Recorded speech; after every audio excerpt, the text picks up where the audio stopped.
Lo recuerdo como si fuera ayer. Fuimos andando desde el colegio hasta la iglesia de Santa Gema. Cronómetro en mano, el profesor de gimnasia nos hizo dar uno por uno la vuelta corriendo a la plaza que hay frente a la iglesia.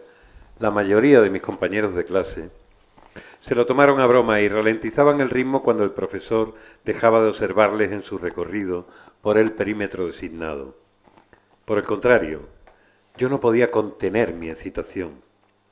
Cuando me tocó a mí, esperé a que sonase su silbato para salir lo más rápido posible y no parar hasta completar el recorrido. Al cruzar una imaginaria meta, el profesor anotó mi tiempo sin decir nada, pero en el camino de vuelta al colegio me invitó a participar en una prueba de campo a través, de 3 kilómetros de distancia, que tendría lugar ese fin de semana en los terrenos del colegio estudio. Sin pensarlo, acepté, y ese domingo me pasó a recoger al portal de casa a las 8 de la mañana con su pequeño SEA 600 naranja, lleno a rebosar, porque además de llevarme a mí, llevaba a la competición a otros 5 atletas, que él ya entrenaba. Ayuso, Muruzábal, Reina y los hermanos Escudero me hicieron un sitio en el asiento trasero. A la llegada al colegio en Aravaca, los 7 salimos del coche y nos pusimos a calentar. Yo tenía 11 años y esa mañana, sin entrenamiento previo, quedé tercero en mi categoría, la de alevines. Me encantó la competición y desde ese día formé parte del equipo de atletismo San Fernando, que entrenaba a Dionisio, mi profesor de gimnasia, y ahora nuevo entrenador. Hacía 2 sesiones por semana con el equipo después del colegio. La temporada regular de campo a través se extendía hasta mediados del mes de enero y todos los domingos había carreras. De las 7 carreras que corrí, gané 5 y quedé segundo en 2. La siguiente prueba tendría lugar el primer domingo de febrero. Se trataba del campeonato de campo a través de la Comunidad de Madrid, la prueba más importante, de campo a través, de la Comunidad de Madrid, la prueba más importante del calendario. La cita era en la casa de campo. El día de esta competición me acompañó en el metro mi padre. Nos bajamos en la parada de Laguna y recorrimos los 600 metros que nos separaban del circuito. El termómetro rondaba los 3 grados. La carrera de los alevines masculinos era la segunda de la mañana, tras su equivalente femenino. Faltaban 50 minutos cuando me fui a trotar para iniciar el calentamiento. En total, 2 kilómetros de carrera, ejercicios de gimnasia, progresivos y una conversación con mi entrenador me pusieron a 10 minutos antes de la hora prevista para el comienzo de la carrera, momento en el que me quité el chándal y me calcé las zapatillas de clavo. Con la ayuda de 2 imperdibles, coloqué mi número de dorsal en la parte delantera de la camiseta. El juez de salida nos hizo alinearnos sobre una tenue línea blanca dibujada en el suelo. Éramos un centenar de participantes. Junto a mí se puso Luna, mi rival más duro, el que me había batido 2 veces esa temporada. Alcé la mirada y vi a mi padre junto a un árbol, leyendo el periódico, como si la carrera que estaba a punto de comenzar no le pudiera interesar menos. No parecía tener frío bajo su abrigo, su gorra, sus gafas y sus pantalones de pana. Quizás sus mocasines negros no le protegían tan bien los pies, porque los sacudía regularmente contra el suelo. El juez elevó la mano y apretó el gatillo. Con el disparo, 100 liebres iniciaron la carrera. Yo, como me lo había pedido mi entrenador, me coloqué entre los primeros. Éramos un grupo de 10 atletas. Vi a mi padre al lado del trazado. Nos estaba aplaudiendo. El aire quemaba mis pulmones. Mis muslos ardían. El ritmo se mantuvo y el grupo de cabeza se separó del resto de los participantes. Llegamos a la marca del primer kilómetro y una figura conocida nos cantó el tiempo de carrera. 3 minutos y 45 segundos. ¡Vas muy bien!, gritó mi padre. Yo lo miré confundido porque no entendía cómo había conseguido llegar antes que nosotros. El siguiente kilómetro fui codo con el tal Luna del colegio Tajamar y con otros atletas que no conocía de nombre, pero a los que identificaba por los colores de sus maillots, que representaban sus colegios: Moratalaz, Estudio, Recuerdo y Calasancio. Un juez agitó su banderín indicando dónde teníamos que dar la vuelta. Entramos en tierra de nadie, en la parte del recorrido que era más escarpada y dura. Luna y yo nos habíamos distanciado de los demás justo antes de atacar la colina. Me incliné un poco hacia adelante, aumenté la cadencia de mis brazos al mismo tiempo que acorté mis pasos. A mitad de la cuesta, mi padre, omnipresente, nos volvió a cantar el tiempo. 8 minutos de carrera, 4 minutos y 15 segundos este último kilómetro. Y aquí lo voy a dejar. Este es el... Uy, que casi... No, queda poco. Queda poco, vamos a dar el último sprint. Ahí se quedan. 8 minutos de carrera, 4 minutos y 15 segundos este último kilómetro. Llegamos juntos a la cima e iniciamos el descenso. Ambos alargamos nuestra zancada, aprovechando la bajada para intentar recuperarnos.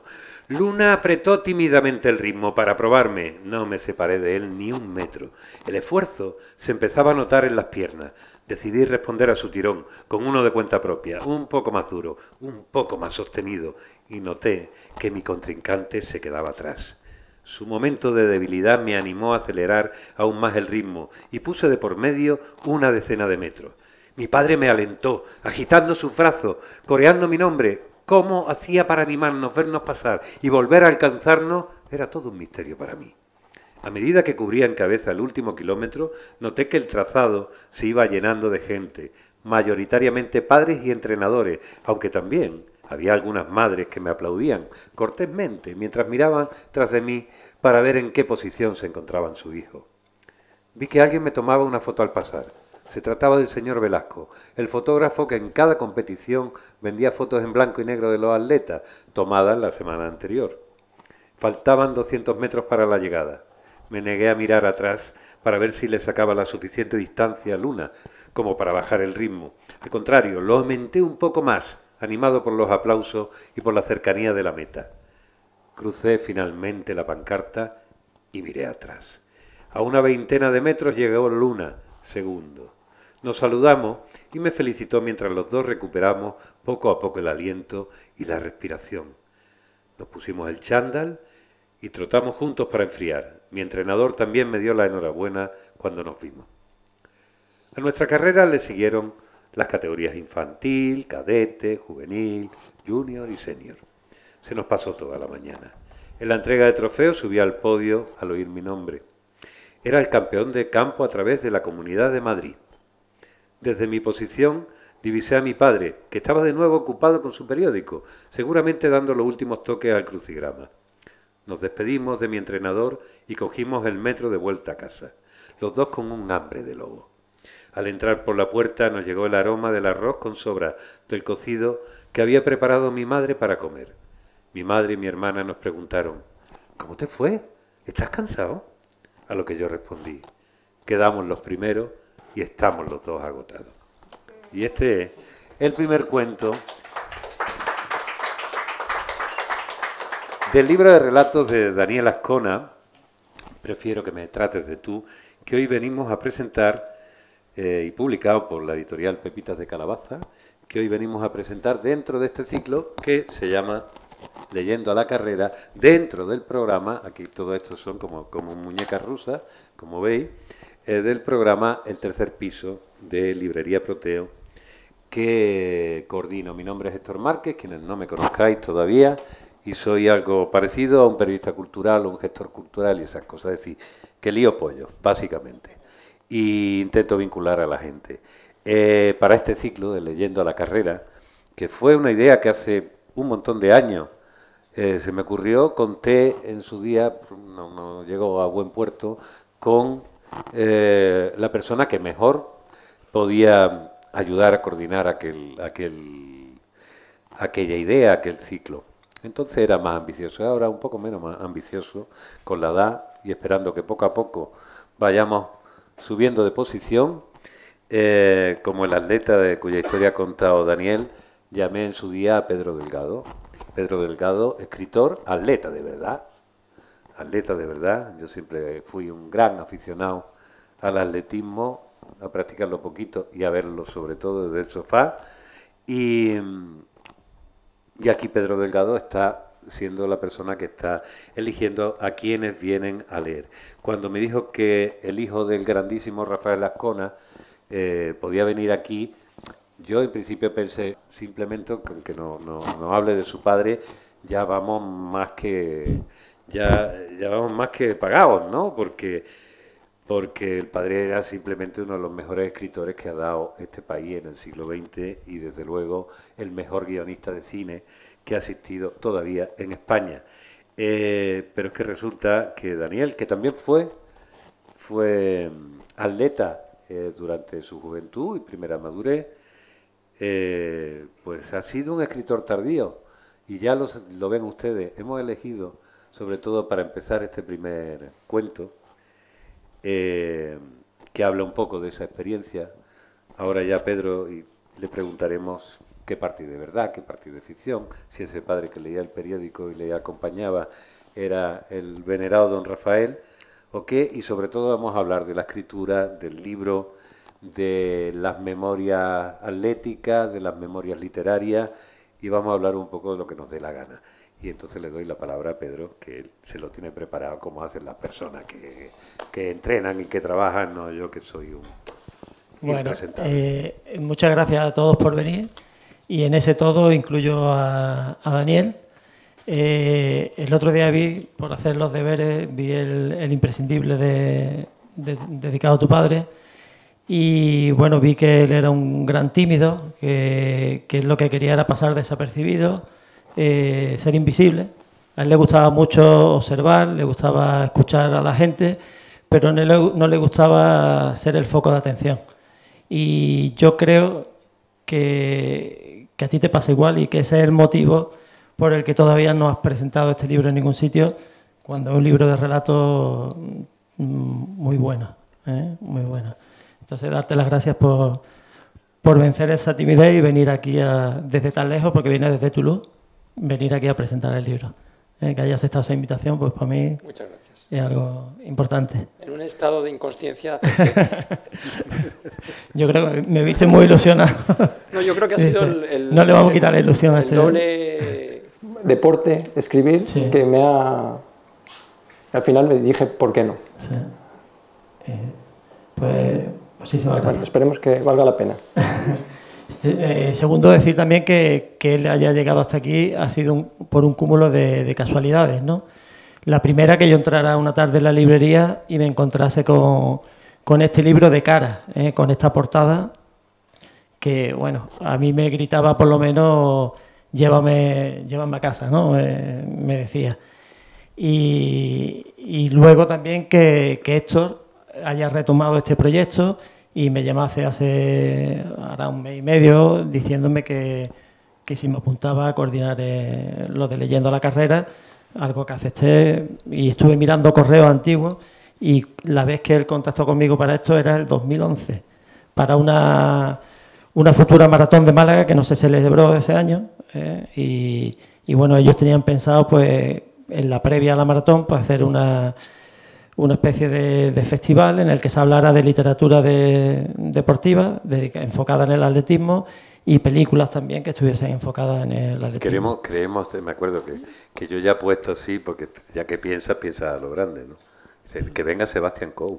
Ah, sí, claro, era antes de las Olimpiadas de Londres. Bueno, no está Sebastian Coe, pero va a aparecer Sebastian Coe. Bueno, tenemos a alguien que le da la mano a Sebastian Coe. Y bueno, pues eso, que todas esas casualidades son las que han desembocado en que esté aquí Daniel. Yo lo primero que me llamó, ya os digo, la atención fue la fotografía de la portada. No vi los créditos dentro y entonces le escribí directamente a la editorial preguntándole por los créditos de la fotografía. Con las pistas que me dieron, pues luego estuve ya buceando en internet y encontré la foto. La foto pertenece a la colección de la biblioteca de la Universidad de Miami. Y bueno, está tomada por Frank R. Snyder en junio de 1912. Y luego ya, si veis la foto, está ahí puesta, ¿no? Sí. Para la portada pues está reencuadrada y los espectadores esos han desaparecido de la foto. Luego estuve mirando y había otras fotos que parecen que están tomadas en el mismo mes Y no sé si quizás también la misma carrera, me parece que no, porque se ve una valla que no está en la otra, sí. Un obstáculo ahí que no estaba en la otra foto. Parecen mayores los atletas sí, también. Pero debe de ser más o menos de la misma época. Incluso hoy he encontrado otra en la que hay un espectador cruzándose por medio. ¿Está aquí? No. Esta. Que también es del mismo fotógrafo. Y... Como el fotógrafo del cuento que has leído, ¿no? Como el fotógrafo del cuento que... Velasco. Del primero, el Velasco, el que hacía las fotos y después las vendía directamente. Pero si perdía, no vendía ninguna, supongo. Que esto era para los que quedaban... No, él sacaba, tenía su fajo de fotos. Ajá. Y al final, cuando ya todo el mundo había corrido, ya no teníamos la preocupación de la competición, nos acercábamos a él y sacaba y nos enseñaba. Y algunas veces había una foto tuya y otras no. Ok. Él sacaba de todo el mundo y de ahí... Sí. Que ahora, bueno, espérate, perdóname, no, Pedro, que yo sé, es que tú sabes que yo entro, salgo, quito y me meneo de esa manera. Es que, claro, hablando de esto, yo solamente tuve una pequeña experiencia de competir y claro, al leerlo, y además era jovencito, es decir, que más o menos la época era Alevín, ¿no?, en este momento, y supongo que eso genera mucho impacto, porque esta es la primera carrera que bueno, lo primero, vamos a decir, ¿qué parte de realidad y ficción tenemos aquí? Es 100% realidad. 100% realidad. 100%. Okay. Quizá mi padre no estuvo en tantos puntos a lo largo de la carrera, pero narra de principio a fin lo que ocurrió ese día. De principio a fin, todo. Yo no lo dudé en ningún momento. No, hombre, el tipo de experiencia y el sentir el aliento, esa estrategia de saber que estás cubriendo, al menos quien haya corrido alguna vez, haya competido y no le haya tocado ser el furgón de cola y haya peleado por el triunfo, sabe que eso es real. Lo que, claro, ya el personaje del padre que va apareciendo y que no sabemos muy bien ese aspecto fantástico, cómo corre y sigue al hijo. Él me animó en varias partes de la carrera y también es cierto que cuando levanté la vista justo antes de la salida, estaba leyendo el periódico. Él pues leía mucho, leía de 3 a 5 cuentos libros por semana por el trabajo y tenía un vocabulario formidable. Y él hacía el crucigrama no del país, no en español, sino en catalán, porque si no era demasiado fácil. No hablaba catalán, ¿eh? Y yo creo que era de la vanguardia, estaba en ese momento. Oye, ¿y tu padre sí tenía, porque la relación que mantienes con el atletismo, yo al menos no lo sé, que si no tenía esa información, no me consta de que las narraciones deportivas o alguna historia hayan formado parte del imaginario de la literatura de tu padre, no lo sé. Yo creo que no. Ahora pensándolo, no, en ningún momento he visto algo deportivo. Hacía mucho de comer. Comer es algo que le encantaba. Sí. No teníamos muchos lujos en la familia Azcona, pero había una cosa que era los domingos, salíamos siempre a comer en familia, los 4. Era algo sagrado y tradición en la familia. Comer, creo que cuando llegó a Madrid con 25 años pasó hambre y le gustaba comer bien. Teníamos identificados, era muy leal a sus restaurantes favoritos y repetidamente íbamos siempre a los mismos y es un buen recuerdo de la familia. Estábamos pensando, hablando de eso, no te queda constancia, pero supongo que como buen padre ese día dice, bueno, voy a estar como mínimo apoyando a mi hijo en la medida en que yo apoyo a mi hijo entre crucigrama y crucigrama, evidentemente, pero él siguió porque tú después continuaste con una carrera atlética. ¿Él le interesaba la carrera? ¿Te preguntaba? ¿Tenía interés por el deporte? ¿No? Le gustaba el fútbol. Ajá. Y yo creo que le interesaba no la carrera, pero lo que hacía su hijo, aunque no le gustaba mostrarlo. Okay. Yo creo que en esa generación quizá los padres estaban... Mi padre yo creo que no era una persona muy afectiva en el sentido de expresarse, pero era muy generoso. Por ejemplo, él se levantaba todas las mañanas a prepararnos el desayuno. En invierno con un zumo de naranja, para empezar, y en verano cortaba melón. Y digo, más amor que ese, que levantarse para prepararle el desayuno a sus hijos, no hay. Sin embargo, no era muy afectivo en otras formas. Fíjate que ahora que lo estás diciendo, hoy te mandé porque buscando, digo, yo recuerdo que entrevisté una o dos veces a tu padre cuando el Festival de Cine, se hacían cosas y yo trabajaba en el país. Y buscando por Google, digo, anda, mira, está aquí. Era un encuentro que tuvo con Mateo Gil, donde él hacía un poco más o menos de mentor, trabajaba en una cosa que eran mentores a las jóvenes generaciones, y estaba Mateo Gil y tu padre y Rafael Ascona, que no habían coincidido en el trabajo juntos, pero como contaba ahí de eso, se escapaban juntos porque a tu padre Mateo le hacía mucha gracia. Y Mateo, evidentemente, quería que estara con Rafael Ascona y no con otro. Quería estar con el mejor. Entonces, sí me hizo mucha gracia, aunque sí recuerdo de tu padre, era mucha bonomía y mucha naturalidad, muchísimo sentido del humor. Eso, o sea, si podía meterle una socarronada, la colocaba y no tenía una pinta de tipo, digamos, serio, de tipo de otra época. Quizás yo lo hubiera, con este relato que tú haces, evidentemente hubiera pensado en los señores de aquella época, mi propio padre, vamos a poner, evidentemente no, eso que tú cuentas de manifestar el cariño, de cómo ahora se hacen los hombres sensibles, eso no estaba, no se veía, eso era expulsión inmediata, ¿no? Pero en cambio tu padre sí me pareció un tipo... No, era muy... vivíamos cerca del Corte Inglés, digo por dar otro ejemplo, y él conocía a todos los dependientes del Corte Inglés, les llamaba por su nombre, y era muy bonachón, se acercaba a ellos, conocía parte de sus vidas, pero después en la familia era menos afectivo que lo que somos nosotros hoy en día. Okay. Y has dicho antes que erais cuatro. Mi padre, mi madre y mi hermana. Ah, hermana. Sí. Hermana. ¿Tu hermana se interesó en algún momento por el atletismo, como fue tu caso, No. por la literatura, por el cine? ¿Algo? Hizo baile unos años y después lo dejó. Y después lo dejó. Pedro no ha terminado con su... No, perdona, sí. Pero Pedro, No te preocupes. Pedro entra, esto es como, tú imagínate, tío, tú que eres corredor, que haces así y se pone en la primera calle y no te deja adelantar. Pégame un codazo, tío, o sea... No, bueno, ya lo que yo tenía preparado era un poco del primer relato, ¿no? Que ya lo hemos leído, ya lo han visto, ¿no?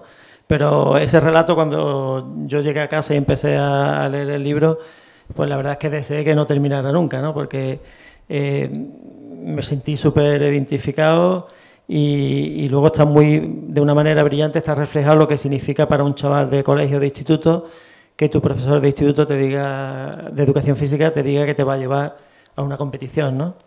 Me recordaba cuando estaba yo en el Colegio de los Olivos y don Pablo Madrid pues nos llevaba a competir a campo otra vez, a la zona de Portada Alta, que es donde está ahora la feria, y también nos llevó a correr a la ciudad deportiva de Carranque, me acuerdo que corría allí un 3000, y bueno, y luego como ese profesor de educación física lo que había hecho era abrirte una puerta al mundo del atletismo, que es un mundo que una vez te metes pues ya te acompaña toda la vida, ¿no? Y seas atleta o seas exatleta, ya digamos tienes el sello indeleble de que has practicado un deporte que te ha dejado una huella y te ha formado el carácter, ¿no? Entonces, ya te digo, me encantó y bueno, quiero que lo lean mis alumnos porque yo también los llevo a veces a competir al cross que organiza Miguel Ángel Moya, que está aquí, en el Instituto de la Rosaleda. Y bueno, estoy seguro que cuando lo lean se van también ellos a sentir identificados, ¿no? Yo, el cuento pasó una prueba muy importante, se lo di a leer a Dionisio, que es el entrenador. Se lo di a leer hace quizá un mes y medio, y lo que me ha encantado, me dijo, he revivido el día segundo a segundo porque, de la forma que lo has contado. Entonces en ese momento dije, algo hice bien. Sí. Hay que decir que Dionisio Alonso es uno de los mejores entrenadores a nivel nacional, ¿eh? De los que tenemos aquí en el país, ¿sí? Bueno, ahí estabais hablando y ambos tenéis eso en común. Tú, Pedro, de una manera ya más asentada porque llevas escribiendo y publicando desde hace años. No. Sí, hemos vuelto. Llevas publicando desde hace más años y tú, según la biografía, empezaste a escribir ¿Joven? Un cuento. Un cuento. ¿Hiciste un cuento? ¿Lo llegó a leer tu padre? ¿Tuvo que ver tu padre algo en eso? No tuvo que ver, lo leyó, creo que sí, pero después yo seguía escribiendo, pero empezaba historias pero no las completaba. Empecé una quincena de historias, un párrafo, 2 párrafos, 3 párrafos y las dejaba a medio camino. Y no fue hasta el 2017, donde ya dediqué un poco más de tiempo a escribir, donde completé esas 15 y recreé algunas más. Entonces soy un escritor tardío, pero que empezó joven. Pero lo has tenido, al menos digamos, en todos los acercamientos a tu figura, porque es verdad que eres esquivo, no, es difícil acercarse. Yo el otro día te preguntaba, ¿tienes redes sociales? Digo, no me preguntes, ¿tienes? No tienen redes sociales, ninguno de los dos, ni tienen redes sociales, ni tienen teléfono de milagro. Y unos no. No, él ni tiene teléfono, es una cosa de decir, escríbeme por... Creo que he hecho algo mal, suena raro, ¿no? ¿Ahora? ¿Sí? ¿Se oye o no? ¿Eh? Vale. No, lo que me llama la atención es tú estabas hablando de la disciplina. Y la disciplina del entrenamiento que forja el carácter, evidentemente recordamos las victorias, pero todos esos momentos donde no logras alcanzar, ¿cómo se llevan? Porque mantener, creo, la tensión en el atletismo cuando no se gana es complicado, ¿no? Os pregunto a ambos. Para mí era al revés, era un revulsivo. Si ganaba estaba muy contento y me animaba, era un reconocimiento, pero cuando lo hacía mal, yo volvía con muchas más fuerzas para entrenar porque no quería que la siguiente vez me fuese mal también. Entonces para mí era un revulsivo. No sé, para ti, Pedro, sí. Hombre, nunca te gusta perder, ¿no? Pero lo que aprendes es a aceptar la derrota, ¿no? Que hay días que ganas, que estás bien y otros días que la cosa no va, ¿no? Entonces hay que estar a las buenas y a las malas y aceptar, bueno, como decía, no me acuerdo quién era, ¿no? Que la derrota y la victoria, que son... que no me acuerdo bien cómo era la frase, disculpa, pero como que era lo mismo, ¿no? Qué grandes impostores son, me parece que era algo de eso. A mí lo que me acuerdo me costaba mucho, si el domingo había prueba, competición, y quedase bien o mal, el esfuerzo mental y físico había sido tan grande que el lunes siempre me costaba mucho volver a entrenar. Después ya el resto de la semana iba bien. Oye, eso es curioso porque además, digamos que la gente que no se dedica al deporte de manera profesional, que según dicen hoy en día todos los entrenadores personales, de todo menos sano, y visto lo que le pasa a un atleta durante el desarrollo de su vida profesional y después cuando deja y se quiere incorporar ya con los efectos secundarios de no dedicarse tanto al entrenamiento, bueno, es algo duro. Pero la gente que te habla del deporte, de la práctica física, digamos, incorporarla a tu vida, básicamente te dicen eso. Que la derrota, la victoria, bueno, pueden ser incentivos para ti, pero que lo importante es la satisfacción de ver cómo tu cuerpo va superando una serie de obstáculos y tal. Eso es un rollo para que la gente se meta y practique, porque nada más que puede ganar 1, 2 o 3, en definitiva. No sé yo, Daniel. Yo por lo menos cuando empecé a correr, corría porque me gustaba. Luego empecé a querer correr más para estar entre los mejores. Luego, una vez estaba ya entre los mejores, era para ganar, porque ganabas dinero corriendo, ¿no? Y luego ya al final, pues cuando ya no estás arriba, no ganas dinero, pues ya vuelves a correr otra vez porque te gusta, ¿no? Entonces... Yo respeté al Barón de Coubertin y nunca gané dinero en el atletismo. Bueno, pero lo que pasa es que tú hacías 1500, entonces 1500, si te hubieras pasado el medio fondo al fondo, seguramente sí habría... ¿Tú hacías solo 1500? ¿No? Hacía 800 y 1500. Okay. Para 800 era demasiado lento y mi prueba era el 1500. Además me gustaba las 3 vueltas y 3 cuartos. Me encantaba porque la primera vuelta, el primer 3 cuartos era para posicionarse. La siguiente era gastar la menos energía posible. La siguiente era prepararse mentalmente y la última es como un cuento corto o como un relato corto. El 10.000 se me hace muy largo, como una novela, y el relato corto, como el 1500, era la distancia perfecta. Y los 100 Una metros bonita un haiku. ¿Cómo? ¿No? Los 100 metros un haiku y ahí lo dejamos. El 100 metros no estaba hecho para eso. No hay literatura. Pero es cierto que el 1500 es la prueba, para mí es la prueba reina del atletismo. Oye, ¿por qué ha sido que en España el 1500 realmente tiene que ver con el fenotipo de la gente que somos un poco también norteafricanos, porque también allí se da mucho ese fenotipo de resistencia al 1500, pero realmente en las pruebas de medio fondo y de fondo es donde hemos destacado más, y en 1500 especialmente, ¿no? Yo creo que una parte es gracias a José Luis González y a José Manuel Abascal. Ajá. Una vez tienes unos roles, unos campeones, eso genera mucha afición a ciertas pruebas. Claro. Antes no sé si había otra razón de fenotipo o física. Antes Mariano Aro no corría 1500. 10.000 No, y 5.000. 5.000 y 10.000 y maratón. 1500 empezó con González y Abascal. González Amo. Sí. Fue el precursor de ello, corrió en 3:39 en pistas como esa, en el año 60. Estuvo en los Juegos Olímpicos de México, en el 68.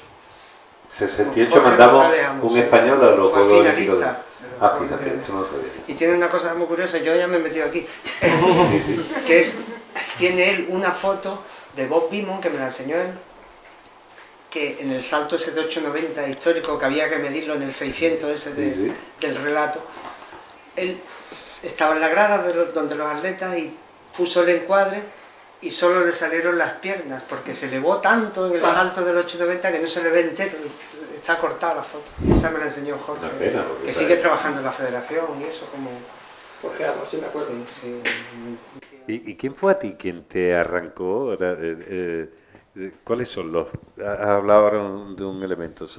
Hay una serie de ídolos que son los que te hacen decidirte por aquello. Bueno, en este caso, está claro, tú lo que cuentas aquí también es el origen. Las primeras líneas, las pruebas atléticas que te tocaban en el curso, ves que tienes actitud y te dice, vente con nosotros. Pero hay algún momento donde dices, bueno, ¿y en qué me fijo yo? Donde dices tú, estos son mis ídolos en el caso de la... Yo tenía uno, Uno solo. que era Sebastián Coe, Ok. británico, que ganó 4 medallas olímpicas, batió el récord del mundo 12 veces. Se le llamaba el Nureyev del atletismo porque se deslizaba, era como un bailarín. A mí me encantaba su forma de correr. Y le conocí, y además era una persona, después se mostró que además de atleta, era persona y que podía llevar un comité olímpico y traerse Londres, la Olimpiada a Londres. Entonces era una persona equilibrada y como atleta inmejorable. Yo creo que si abrimos el melón de Sebastián Coe, porque hay una parte aquí que le pedimos a la gente que viene a este ciclo que elija un momento deportivo importante. Evidentemente, como no podía ser de otra manera, ya lo ha revelado, Sebastián Coe es su atleta favorito y su momento deportivo favorito en la final, que lo vamos a adelantar, porque esto, ya digo, como esto ahora veremos aquí un poco y después echaremos un poco para atrás. Vamos a ver este momento que todos los amantes del atletismo conocerán de sobra y los que no recordarán y algunos lo verán por primera vez. Es la final de 1500 metros de las Olimpiadas de Los Ángeles, 1984. Para situar a la gente hay que contar un poco el contexto. En aquel momento estás hablando de Sebastián Coe, pero Sebastián Coe tenía, como todo deportista, para que sea más grande, un rival absoluto, una némesis, que era Steve Ovett. Steve Ovett. Que eran compañeros eran compañeros que eran ingleses los dos y los dos corrían por Inglaterra, pero eran justo... Dos personalidades completamente distintas. Sí. Y además se odiaban bastante, ¿no? Parece ser que sí. Sí. Yo de ese momento... ¿Ibas a decir algo, Pedro? Adelante, adelante. Porque tenemos el mismo momento. Entonces, quiero que Pedro también participe. No, la rivalidad sobre todo estaba en Moscú, ¿no? Ya cuando llegaron a Los Ángeles, la rivalidad grande era con Kram, con ¿no? Steve Kram, pero sí. prefiero que lo solo cuentes tú. A mí, la final, Coe fue primero en el 1500 y José Manuel Abascal tercero, entonces fue doble alegría para mí. Pero lo que esa victoria tiene una historia detrás, que es que un año antes, en el 83, Sebastián Coe estuvo enfermo, tuvo una enfermedad viral y no compitió durante todo el año. Se consiguió ponerse en forma para Los Ángeles, el equipo británico decidió llevarle y la prensa fue muy negativa en esa selección. El 6 de agosto compitió en la final de los 800 y quedó segundo. Y la prensa británica, otra vez, que sí estaba acabado, que le había ganado Joaquim Cruz, que era de Brasil, que por qué lo habían llevado, había sido muy negativos con él. Y 5 días después ganó la prueba y se verá en la película, cruza la meta y hace así y está mirando a alguien. No está mirando a su familia, no está mirando a sus compañeros, está mirando a la prensa británica diciéndoles todavía soy el número 1. Entonces a mí fue un momento que me cautivó esa victoria. Vamos a verlo y hablamos ahora. Además, en los campeonatos británicos ganó Peter Elliott. Sí. Entonces, en teoría Peter Elliott era el que tenía que ir al 1500 y lo que hizo la federación fue meter a Peter Elliott en el 800 para meter a Coe en el 1500. Entonces eso a la prensa, que igual que te encumbra, te tira a los suelos luego, pues fue donde le dieron... También, sí. Y estaba también Steve Ovett.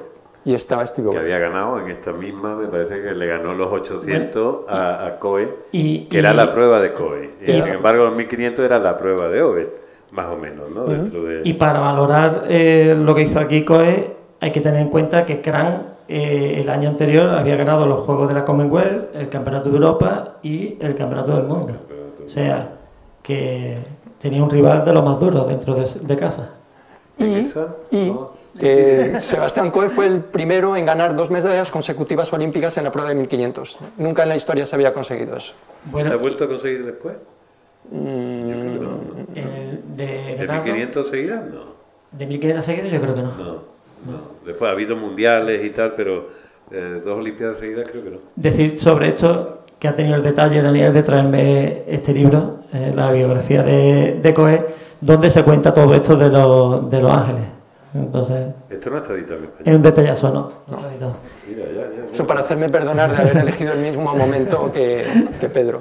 Espero que me perdones, Pedro. Hay una cosa estupenda, que es que cuando hablas de tus ídolos de infancia y juventud, ahí se te acaba la timidez, ahí se acaba todo, ahí te puedes tirar horas y horas. Sí, es verdad. Bueno, vamos a ponerlo.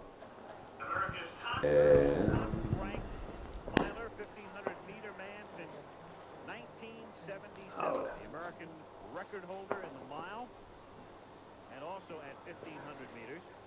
Bueno, ahora se debería estar escuchando, pero seguramente no le he dado al sitio donde... es que tengo enchufado con una... un cablecito, sí, había un cable. Creo que había un cable.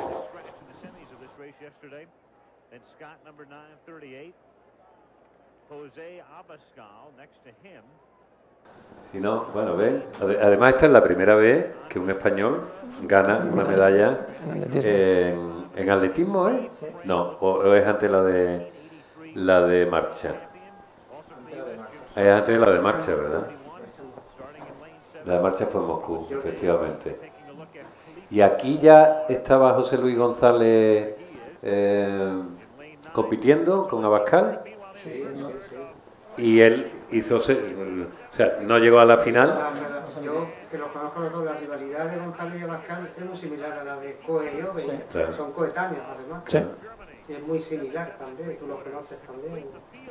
Y Luna era tu... Ya que estamos, bueno, lo vamos viendo. Espérate, voy a avanzar un poco. José Luis Luna era el mío, sí.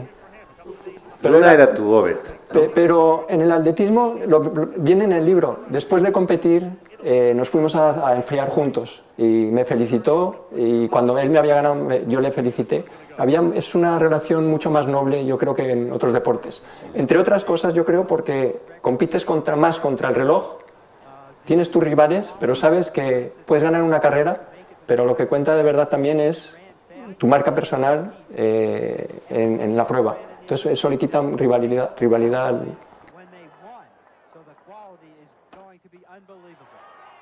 So here we go, 3 3/4 laps, one of the glamour events in any Olympics. As you look at Dwight Stones, at the start of this race that's going on simultaneously, Stones making his second attempt at 7 3/4. Meanwhile, Khalifa Omar of the Sudan running out near the front along with Joseph Cheshire of Kenya. We'll cut back to Stones as soon as Dwight is ready. Well, Khalifa and Omar taking the lead, but it's not fast. You wait 4 years for this race. You hope to see an historic race, but usually the pace is slow. There's Coe being stepped on from behind. Steve Scott in 4th position. Good positioning for this early in the race.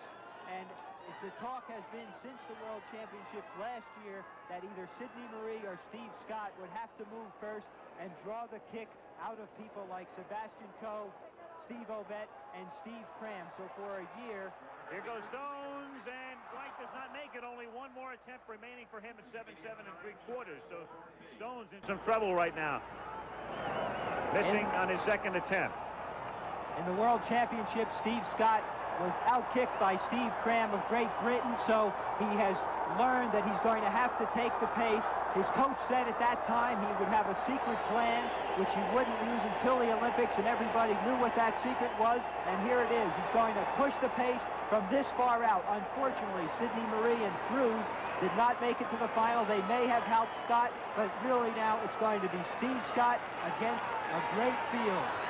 First split was 58.8 at the 400-meter mark, and there is Scott with 2 laps to go, with Coe right there with him, and Materazzi as well. Steve Scott has spent the last year steeling himself for this task, not only physically but mentally, to not let it come down to a kick. That's why in his last race, it appeared in a half-mile race he didn't have a lot of speed, but he knew he didn't need speed, he was going to need strength, and he's gradually picking up the pace. Scott on top, Coe is second, that is Jose Abascal making a move up on the outside. Abascal era el más lento, tenía que moverse. Sí. ¿Ya estamos en esta última vuelta o no? Quedan 600 metros todavía.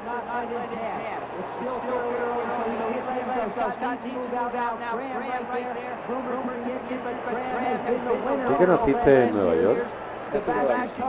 Y que conoces también el mundo británico y todo eso, normalmente los sajones le dan mucho más valor a la milla que a los 1500 metros, que están ahí de... Sí, una milla son 1695.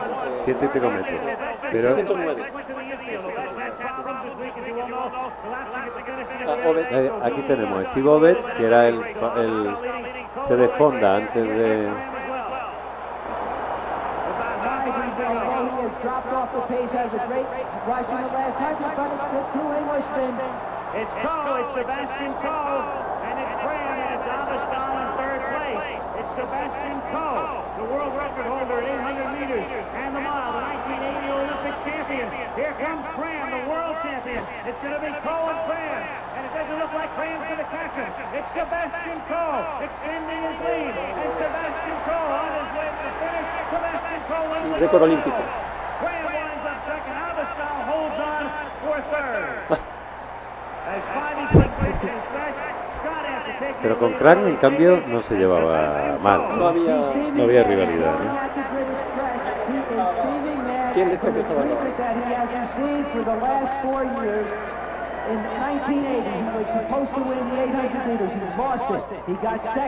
Bueno, vamos a dejar aquí el momento olímpico,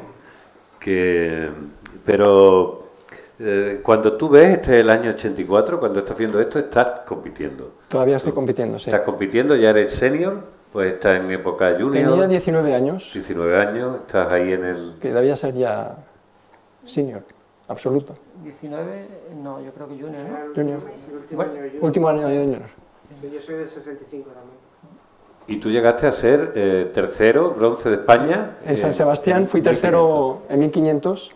Le contaba a Pedro que ese día fue un día de alegría y no tan alegría, porque yo había oído que llevaban a los 3 primeros a una sesión de entrenamiento, una semana de entrenamiento a Grecia. Y después de correr y ganar, estaba encantado con la idea, y me acerqué al seleccionador y le pregunté si me podía dar los datos para el viaje y todo eso. Y me dijo, solo van los 2 primeros. Entonces eso fue... Sí. Con tu medalla que después mi medalla, se te derritió. Y me fui triste y cabizbajo. Después aquí tenemos, porque estaba viendo, estos son fotos tuyas que nos enviaste. Aquí estás con Dionisio. Eso es en el 92. Que este es tu... 91, sí. Este es el entrenador del que has hablado antes. Y aquí esta es la final de los 10.000 campeonatos de España. De los 1.500, 1.500, está perdón. Fermín Cacho en la calle número 1. Y Fermín Cacho es este. Sí, y no sé si había 10 o 11 corredores, yo fui 10º, así que no me fue muy bien. ¿Y quién eres tú? El que saca la camiseta negra. El camiseta negra en el 7º, ese. Ahí está. Eras alto, ¿no? Y sigue siéndolo. Sí, Era. ¿Te acuerdas cuando medías 1,95? Ahora ya que eres enano. Ay, la edad. Bueno, eso, no te digo. Eso ha salido un poco asconiano, ¿no? Bueno, que me refiero que en esa época, además, Fermín Cacho, que también fue triunfador, y sin embargo era un pecho palomo, porque era un tío más bien achaparrado. Sí. Y poca, porque tú sí dabas digamos, la fisonomía típica del 1500ista, como se diga, ¿no? Pues quizá éramos un poco longilíneos. Sí. No tan con tanto músculo como los velocistas, pero tampoco delgaditos, eso Ajá. sí. ¿Y cuándo es el momento? O sea, aquí quedas 10º. ¿Y este qué año es? 91. 91. En el 91 lo enseñabas también, nos mandaste, aquí tenéis una... No se ve. Bueno, aquí no se ve, pero aquí lo que tenemos es la lista mundial a ver si esto se puede ver un poquito. Era una lista mundial de los mejores tiempos en el 1500, del 91. Era pronto en el año, y yo en California corrí 3:42.75 o algo así, que aparecía en la lista, pero después realmente Daniel, había mucha gente por delante, obviamente. Pero bueno, el hecho de hacer 3:42.78 ya es un marcón, ¿no? Para mí lo fue, pero para el estándar del 1500, digo... Aquí esta gente lo sabe, aquí mis dos amigos no tienen ni idea qué es eso. Si no bajabas del 3:40, realmente... Cacho, sí sabías qué era. Yo además cuando me leí el relato, vi que habías corrido de joven, pensaba eso, que te habías quedado a lo mejor en la categoría junior, tal. Cuando me mandaste lo de la marca y vi el 3:42, dije, joder, estamos aquí, hay que quitarse el sombrero. Bueno, pues. A ver, ya que estáis sacando marcas así de... ¿Tú qué marca tienes?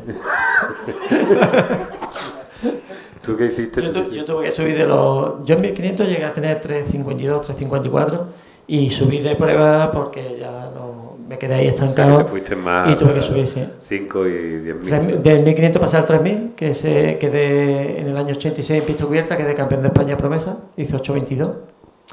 Y luego me metí en los obstáculos, que para la Olimpiada, por ejemplo, había estado preseleccionado, había estado en concentraciones allí en Madrid. Lo que pasa es que luego tuve un problema de espalda y me dijo el médico, si sigue haciendo obstáculos, mal te veo. Y bueno, ya lo dejé, me pasé a 5.000 y lo estuve compaginando 5 o 10.000 y luego ya subí lo que es la media maratón y acabé al final en maratón. O sea que... Ahora que estás hablando de eso, de los 3 relatos que me ha dado tiempo, porque te da a leerme, porque organizo muchas cosas y no me da tiempo a leer lo que quiero que ustedes lean y compren, que por supuesto están ahí los libros y él después los firma con la mano buena. Hay dos relatos que me parecen que podrían convertirse en guiones para 2 películas. Uno era el de No hay mal que por bien no venga, Sí. con esas casualidades también que se dan. Y el último, ¿no? El de Con renovada energía, que me parece increíble. Tenemos que preguntarte cuánto hay ahí de realidad, cuánto hay de ficción, porque era una cosa... Hay bastante ficción. Mi madre sí se tuvo, cuando mi padre falleció en el 2008, ella había vivido, era americana, norteamericana de nacimiento, había vivido 55 años en Madrid, pero ya con el fallecimiento dijo, ya cumple un ciclo en Madrid y se volvió a Estados Unidos. Solo que tenía que hacer una mudanza y en la mudanza estaba la biblioteca de mi padre, que era, digo, yo no, ¿tú lo has visto? Era algo parecido a esto, ¿no? Y mi madre no sabía qué hacer y hasta que no hiciese algo con la biblioteca, no la quería vender, obviamente, lo que quería era mantenerla como un ente, y finalmente consiguió que el Ayuntamiento de Logroño la acogiese y la presentase como la biblioteca de Rafael Azcona. Y eso la liberó. Y en esta historia, de alguna forma, yo cambio la biblioteca de Rafael Azcona por 3 cosas que se encuentran en el trastero. No se lo cuente, porque no, no. Entonces... a mí me encantó el relato que más me gusta. Además, dice, ostras, esto cómo pero ese es muy tu padre, ¿no? Ese relato, ¿no? Y el cierre es genial, sí. Porque ahora cuando llega allí a Estados Unidos... ¿Lo habéis leído, por favor? No. Que estamos... Empezá a preguntar ya y que nos corten, nos callen la boca a mí, sobre todo. La misma quinta que tú. Toma, para que se te oiga bien. Mi pregunta, ahora ya serio porque tengo el micro, mi pregunta tiene que ver con el hecho de cuándo escribes esos relatos, porque son recuerdos de infancia o ya tenías escrito cosas de ahí, porque la realidad y los recuerdos van cambiando con el paso del tiempo. Sí. Entonces, has dicho, esto es 100%, pero puede que hay otros relatos que tú los recuerdas de una manera Totalmente. y lo cuenta otra persona que lo vivió también y lo cuenta de otra manera. Entonces la realidad la vamos transformando en los recuerdos. Entonces, de una manera inconsciente. Ahora, totalmente inconsciente, sí. Involuntario totalmente. Sí. Pero tú crees en tu propia realidad, que la vas construyendo en el recuerdo. ¿Están escritos recientemente todos? Dices que has retomado en el 2017. ¿no? En el 2017 escribí Tú decías que mi padre decía que hasta que no sabía el final no se sentaba. No se sentaba. Este es uno de los pocos donde yo sabía el principio, el final y el medio porque lo relaté tal como lo recordaba. Pero se escribió en el 2017, no antes. Ajá. Mi querido Rufus, que es de un perro y su propietario y cómo pasan los domingos por la mañana en el Parque del Retiro, ese lo escribí en el 2015 y así lo dejé tal cual como lo había escrito. ¿No lo has retomado luego para corregir cosas? O... Digo, 3 cositas, pero se mantiene como lo escribí en su momento. Son recuerdos casi todos de la época atlética y similares. No. De atletismo solo está el primer relato y en uno de ellos menciona así de pasada que va a correr la maratón de Valencia, ¿no? Pero son 4 líneas, ¿no? en el relato. Los demás relatos no tienen nada que ver con el atletismo. Pero también el que le da título... No es de atletismo, pero es una cosa que los atletas conocéis. Prefiero que me trate de tú en la relación entre alguien que tiene una lesión y la relación que tiene con su masajista en 10 sesiones, que parece además un relato perfecto. O sea, porque hay algo que aquí me ha asombrado, porque con esa humildad que no es impostada, es que es real, y timidez, y que hablas de un proceso que ha sido muy largo, que no sacas pecho, porque es una de las cosas, cuando tratas con escritores te das cuenta que puede ser dentro de los géneros de la gente que crea el género más vanidoso posible. Esa es mi impresión, desde fuera. Yo me creía que éramos los actores, ¿no? No, los actores comen tanta mierda que se les quita el pavo muy rápido. Pero... sin embargo, los presenta así como, bueno, ahí está, y son excelentemente buenos. Es que tienen es que no les sobra ni les falta nada, y eso es muy complicado en la escritura. Hay algo que sí he leído que hacía, que era, hay un momento donde tomas la decisión de imponer una disciplina a tu escritura. Cuéntanos eso, porque eso es curioso. Sí, pues, como comenté... Yo le decía a mi padre, quiero escribir, voy a escribir, y mi padre me decía, escribe, si de verdad quieres escribir, escribe. Se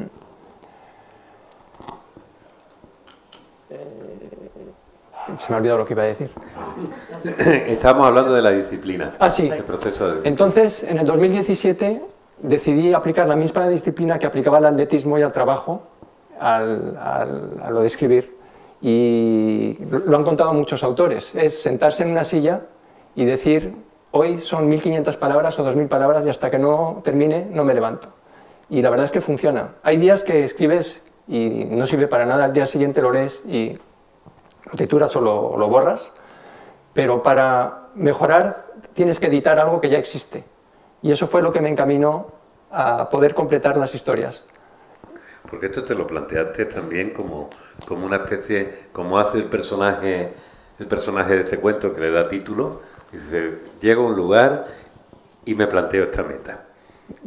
Y en mi caso es, la mayor parte de las historias yo tomo un hecho atípico o una persona que me llama la atención y desarrollo el cuento. Yo no sé el final cuando me siento a escribir.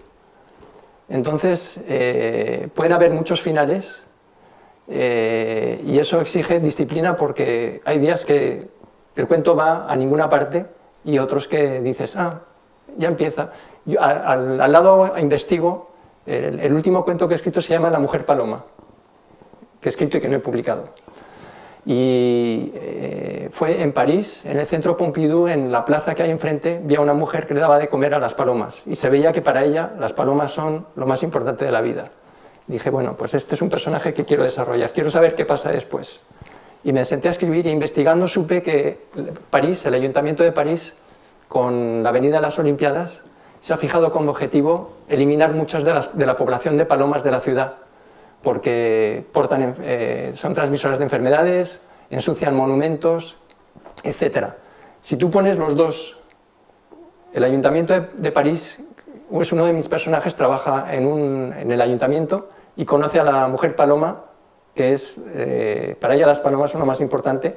Ahí hay un mix que va a tronar en algún momento y la historia se desarrolla así. Tú tenías una pregunta, desde hace mucho. Ella tiene bozarrón, ¿no? Sí, yo tengo. Sin micro voy bien. Buenas tardes, gracias por este encuentro. Y yo te iba a sugerir una escritura. Ah, muy bien. Y es que resulta que estudiando, hace tiempo, miro, investigo, tal, y topo con Jimena Menéndez Pidal, que es la fundadora, una de las fundadoras del Colegio Estudio. Y yo soy de Carabanchel. Y entonces digo, joder, y me entero, pero no hace tanto, ¿eh? Me entero no hace tanto, y soy profesora de literatura española, que ese colegio hizo lo que no hizo ninguno en esa época, ¿no? Que era que permaneciera vivo el espíritu de la institución libre de enseñanza. Y siempre he pensado, me encantaría conocer a alguien que estudiara en el Colegio Estudio. Y ahora que vengo a escucharte, ¿y tú? Yo no estudié en el Colegio Estudio. ¿Ah, no? No. Es que me ha parecido... El Colegio Estilo. Estilo. Que también pero es de la tenía misma un currículum rama. muy liberal. Sí. Claro, entonces yo te propongo, escribe sobre relatos de ese cole, de esos colegios que fueron tan importantes para que ese pensamiento liberal de una época fantástica que quedó derruido, todos sabemos por qué, pues esté ahí, ¿no? Entonces, a los profes de literatura que hacemos cosas que yo creo que les gustan mucho y cortos y recuperamos esa historia viva de la literatura y del pensamiento de nuestro país, pues qué bonito que hicieras un libro con relatos de tu cole. Un libro, no sé, un relato corto, quizás.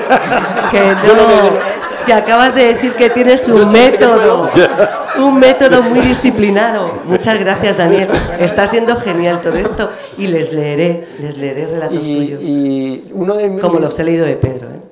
Existe un relato ya que cubre un año de mi vida cuando tenía 14 años y hay muchas partes del Colegio Estilo y de las profesoras, porque era mayoritariamente mujeres. Entonces, si alguna vez se publica, te encontrarás. Es que estaban muy hermanados, así que sí, he dicho el estudio, pero también el Colegio Estilo de Madrid. Y ya digo, yo muy carabanchelera siempre he pensado, ¿quién habrá estudiado allí? Y de repente, mira... Pues... Pero es que además el Colegio Estudio es que sale en el relato porque son los que organizan la carrera a la que él va. Pues eso hay que recuperarlo. Vendrá. Eso, lo que nos ha pasado a ti y a mí me pasó, pero trabajé para una empresa multinacional mexicana y me contrataron me eligieron después de unas pruebas para ser asistente ejecutivo del director general, que era un puesto formidable. ¿Y eso en qué consiste, ser asistente ejecutivo? es preparar, si él tiene citas de negocio al día siguiente, tú le preparas toda la agenda para que él esté mejor preparado para eso. Es una de las cosas que hacía, ¿no? O le pasas información que piensas que es relevante, etc. Y me eligieron a mí, y él, ya habiéndome seleccionado y habiendo aprobado, en una de las primeras discusiones me dijo, pues estoy muy contento de que seas un graduado de Stanford, porque él era de Stanford, de la Universidad de California. Y le dije, yo no estoy graduado de Stanford, soy de la Universidad de Texas. Y se vio en su mueca que me aceptaba, pero ya estaba dentro. Pero el primer fallo... Resistí 3 años y medio. Oye, hay una cosa, es que me estaba acordando ahora cuando estabas hablando, que algo, cuando tienes un padre como el tuyo, que ya, cuando tú tienes uso de razón, ya el señor Rafael Azcona, con todo el tiempo que tiene y sobre todo en lo que tiene en la relación que mantiene con la escritura, que es no sé si es un hábito, un deseo, una afición que tú mantienes por impulso de tu padre, quiero ser como él. ¿Qué influencia tiene un señor tan grande en el crecimiento de alguien que lleva su apellido? Pues tú no te llamas García Pérez, te llamas Azcona, y cuando aquí se dice Azcona, inmediatamente sale el nombre de tu padre. Me ha influido en más formas de lo que yo pienso. Yo recuerdo las 4 cosas que me decía, era escribe, ¿os acordáis que decía escribe, deja de decir que quieres escribir? Escribe sencillo, si algo no aporta nada al cuento, quítalo. Escribe sobre lo que conozcas, no te inventes historias de espaciales, de policía, no, escribe de lo que sepas y después lee mucho. Eso me costó muchos años, pero al final leí. Y después tuve con él prácticas. En octavo de GB me suspendieron el parcial de lengua y literatura y eso era imperdonable para él. Y me dijo, vamos a hacer algo. Y él propusimos juntos al profesor de lengua y literatura de escribir cuentos. Y cada lunes, durante un mes, cada lunes nos despertamos a las 6 de la mañana para escribir un cuento. Y ahí la verdad es que no recuerdo qué cuentos escribimos, pero le aprendí mucho cómo no revelar información antes de tiempo, cosas así, ¿no? Entonces, él mantenía el cine y el guión y su trabajo, trabajaba en casa, nosotros veíamos la televisión y detrás estaba Rafael Azcona, así, y riéndose a carcajadas de sus propios personajes mientras escribía. Pero nos mantuvo siempre, a nosotros, incluso a mi madre, completamente separados. Tanto es así que leí el otro día que contó aquí cuando le invitaron a Málaga, sí, al Festival de Cine, que un día llegué yo a casa muy preocupado diciéndole que alguien me había dicho que él trabajaba en el cine. Mi padre, como que primera noticia, cuando era muy pequeño, ¿no? Entonces sí, nos mantenía muy separados. ¿Pero por protección vuestra? Por protección nuestra y por porque él. No le dierais morcilla a él, vamos. Por protección nuestra, y él también se mantenía él mismo muy alejado. Nunca fue a un rodaje. Él lo que decía es, yo entrego el guión tal como yo lo he visto, y después yo sé que lo van a cambiar, hablábamos de eso, yo sé que lo van a cambiar y no quiero ser testigo de eso. Entonces, una vez entregaba el guión, él desaparecía del resto del proceso de formar una película. Hay algo que quería comentar precisamente. Te decía que a tu padre, puñeta con él, que le hice una entrevista, una de las que le hice a tu padre, y que decía algo que me parece que lo mismo, no sé, que podría suscribir.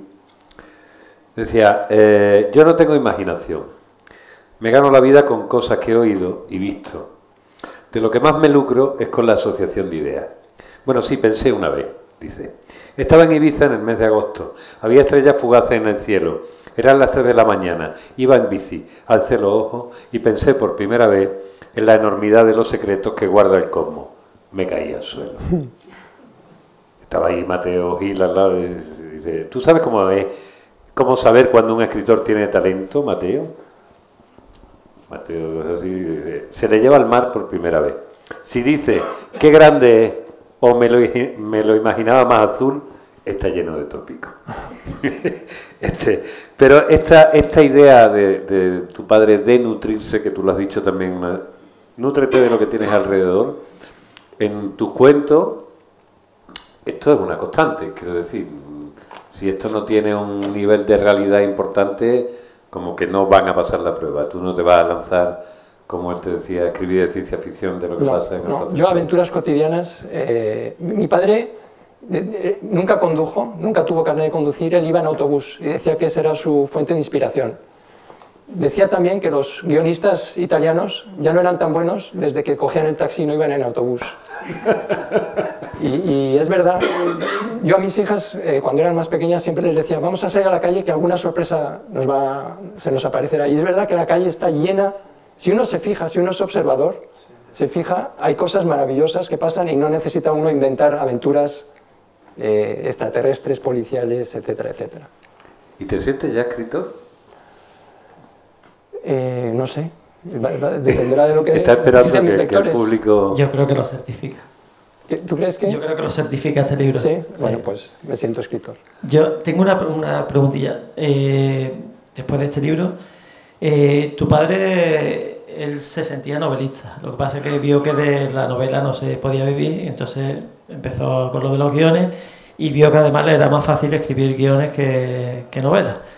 Entonces yo te quería preguntar, y visto lo visto en esos dos relatos que te he comentado, si has pensado la posibilidad de escribir guiones para películas, si quieres seguir con los relatos cortos o si tienes alguna novela que te esté rondando por la cabeza.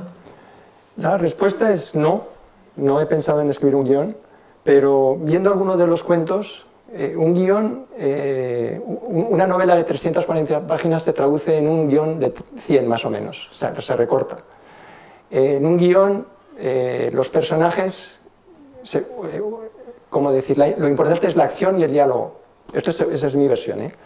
Y en muy pocas ocasiones un guión tiene tiempo para los sentimientos o para las preguntas filosofales. Entonces, si yo veo mis cuentos, pocas veces dejo a mis personajes que sean sentimentalistas, les dejo tener una emoción para mí es un estímulo físico, es de corta duración y es un estado inconsciente. Por ejemplo, si yo quedo con un amigo que no he visto hace mucho tiempo y no viene a la cita, pues hay cierto enfado, pero es algo pasajero que se pasa rápido. Si quedo con él varias veces y no viene, entra un sentimiento de inseguridad. Entonces mis personajes yo nunca les dejo, la trama y la acción es más importante que el sentimiento y eso refleja un poco un guión. Así que quizás en algún momento dará el paso, pero por ahora no estoy listo. Hay una parte de las cosas que hacemos que tiene que ver con se llama los 5D. No me han podido conseguir 5. Los 5D son 5 libros que le pido siempre al invitado o la invitada que elija y que más o menos están en su escritura o están en lo que le ha convertido y tal. Hay 2 que no me han traído y me he enterado tarde y no he podido traer ni las portadas. Pero bueno, vamos a empezar hablando de ello. Yo creo que elegiste primero Sinué el egipcio, de Milka Bartari. ¿Por qué? Yo, como comenté, de pequeño no leía mucho.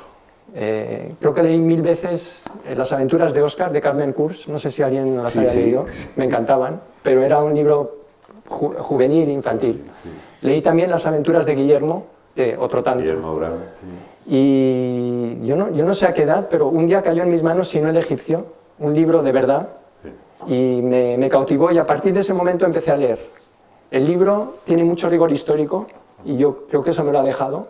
Yo me aseguro que las cosas históricas que cuento son realidades, alguna investigación.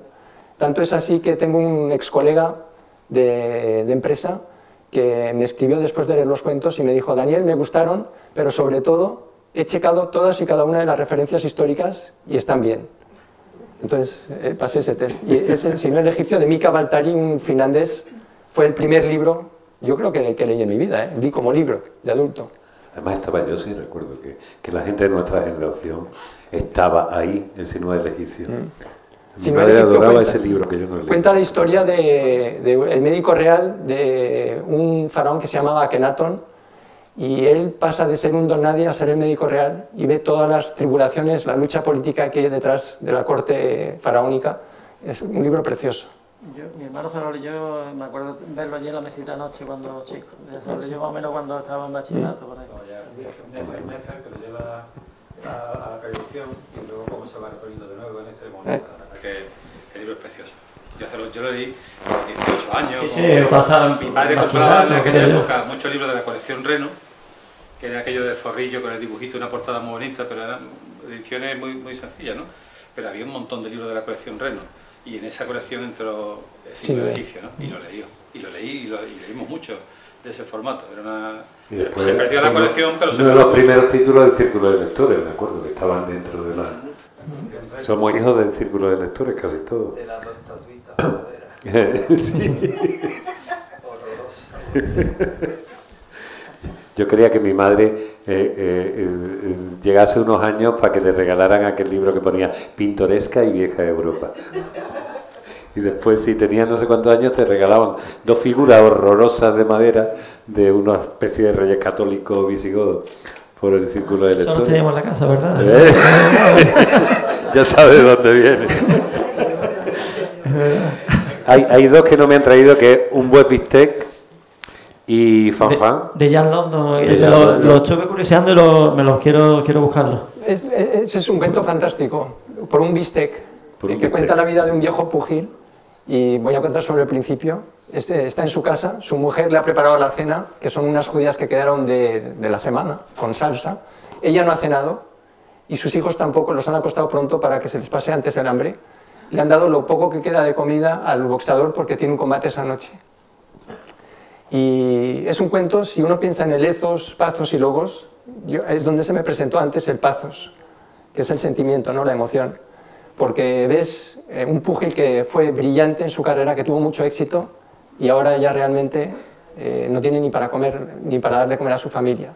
Y el cuento sigue yendo al combate y se enfrenta a un joven pugilista, y bueno, lo que pasa en el combate ya lo veréis. Vamos a continuar con este libro, que lo quiso adaptar a Almodóvar, y yo creo que por eso casi todo el mundo lo conoce, de Lucía Berlín, Manual para mujeres de la limpieza. Fantástico libro de relatos. Ella murió en el 2004 y creo que de 77 relatos que había preparado, solo había publicado hasta la fecha 5, se hizo famosa después, y tiene personajes femeninos atormentados. Ella misma creo que se divorció 2 veces y tuvo que trabajar para mantener a sus hijos, hizo todo tipo de trabajos, pero la forma en que lo cuenta, hay un humor entremezclado, un humor negro, que es precioso. Es un libro que recomiendo altamente.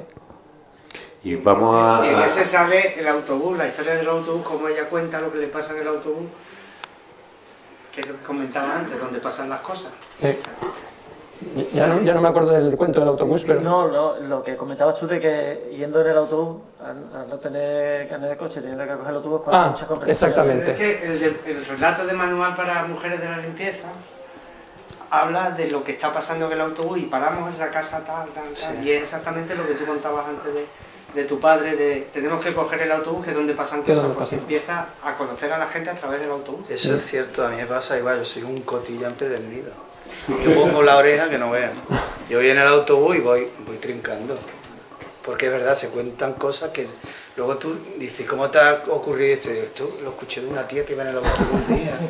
¿Verdad? Eso no ha pasado. No, totalmente. El arte, además de los actores, lo que pasa es que el arte de los actores efímeros, la suerte que tienen ellos es que crean, escriben, ejecutan, es decir, hacen y encima encarnan a unos personajes que son marionetas y entonces crean unos personajes que tú dices, a ver, Ángel, tío, qué imaginación tan calenturienta tiene.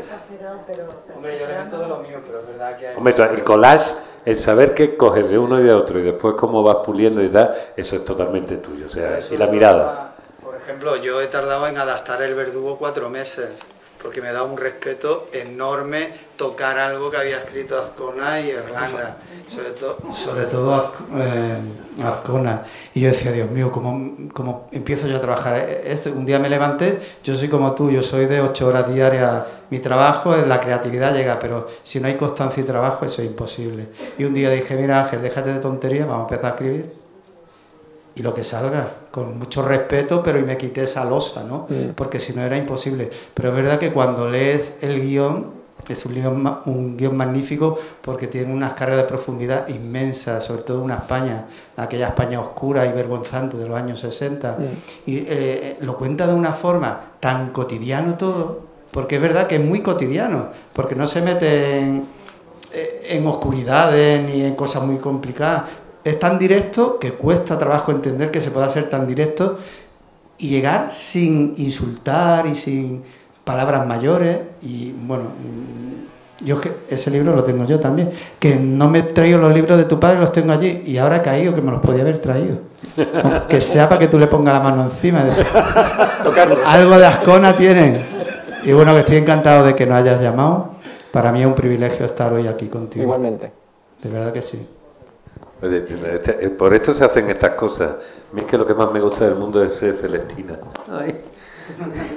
Mira, vamos a terminar, si os parece, hablando un poquito precisamente de uno de los libros que he elegido, que está dentro de esta antología que publicó Alfaguara, Estrafalario, y es Los muertos no se tocan, nene. Sí, este libro, de tu para padre, mí, de mi padre, me ha servido de ejemplo para... En mis primeros relatos nunca había diálogo.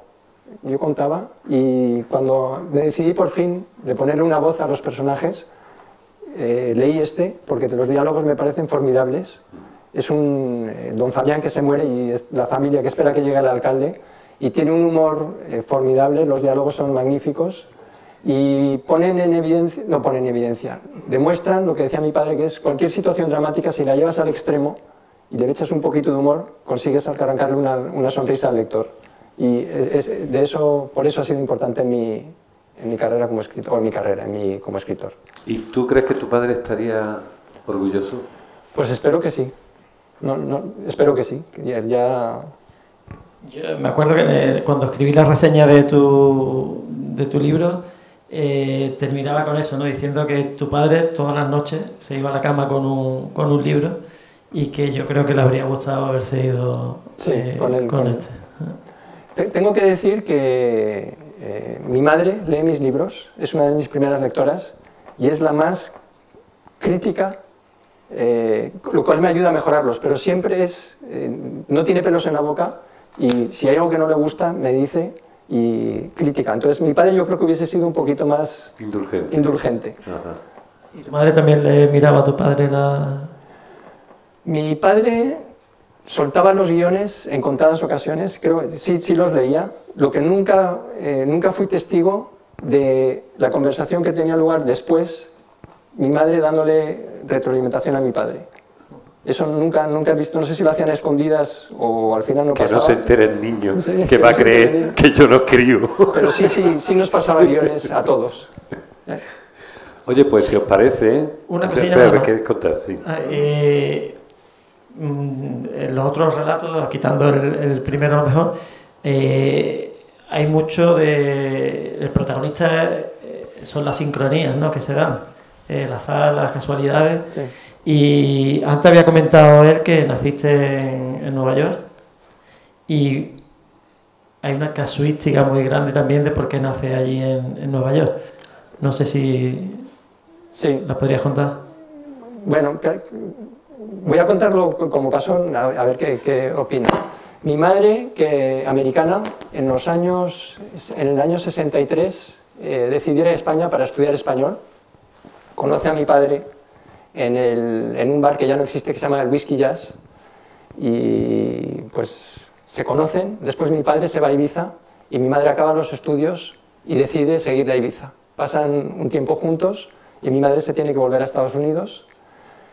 Le dice a sus padres que ha conocido a alguien importante y mi abuelo, que era abogado, con la excusa de ir a un congreso de abogados en Roma, vuelve la familia y se encuentra con mi padre, que estaba con Marco Ferreri. Mi padre tiene una hermana, le dice que se va a casar y que se va a casar en Nueva York. Se casan en Nueva York y después la luna de miel es el viaje de vuelta a Madrid, donde mi padre ha palabrado un apartamento. Y después pues pasó lo que tenía que pasar, mi madre se quedó embarazada y decidieron que tenerlo en Estados Unidos. Pero no sé si eso responde a tu ¿O tienes otra historia? No, sí, no. Quiere más casualidad todavía. No, Quiere más serendipia, ¿no? Ellos... resulta que ellos vuelven de Estados Unidos como viaje de novios y luego tu padre se va a Italia con un barco Ferrari. Ya sé lo que... Sí, entonces mi madre llama a mi padre y le dice, voy a tener... estoy embarazada, evidentemente, voy a tener al bebé, y mi padre le dijo, y estoy muy cerca, ya estoy a punto de entrar en el parto. Y mi padre le dijo, ¿no puedes esperar unos días? Era eso, ¿no? Estoy terminando el guión. Me queda un poquito. Estaba ya con los dolores del parto y dice, no puedes esperar unos días que estoy ya terminando el guión. Ahí lo que era realmente importante. Pues allí una compañera nos está mirando ya con los dolores de que ya tiene un horario laboral y que nosotros lo estamos pasando aquí de puta madre. Pero ella quiere que terminemos y tal. Y compañera, te vamos a hacer caso.